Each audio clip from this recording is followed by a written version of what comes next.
Is Kashmir Hindu or Muslim land? Vedic truths you were never told. Here are some beautiful quotes from the Nilamata Purana that show how sacred Kashmir was considered. 1.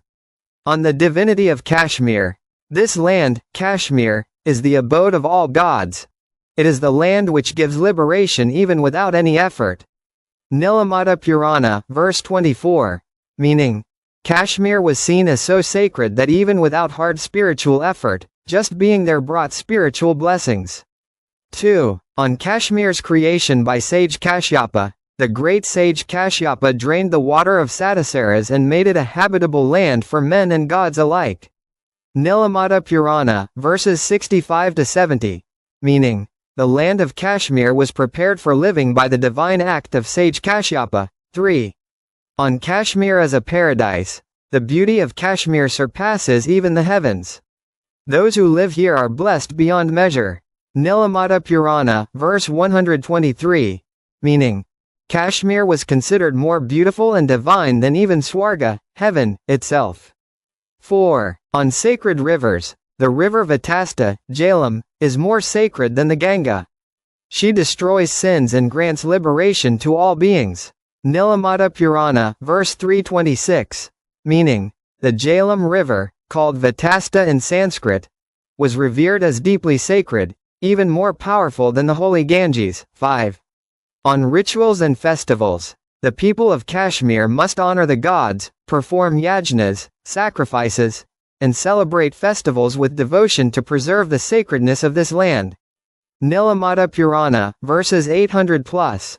Meaning, ancient Kashmiris were instructed to live in harmony with Vedic traditions, worshipping Shiva, Vishnu, Devi, and performing sacred rites.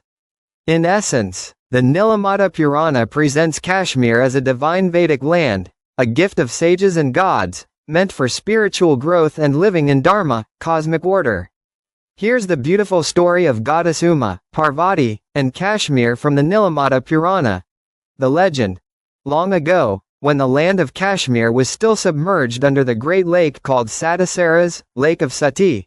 Sati is another name for goddess Parvati. It was said that the demon Jaladbhava, born of water, lived beneath the waters and terrorized the beings of the region. The gods prayed to Lord Vishnu and goddess Uma, Parvati, for help.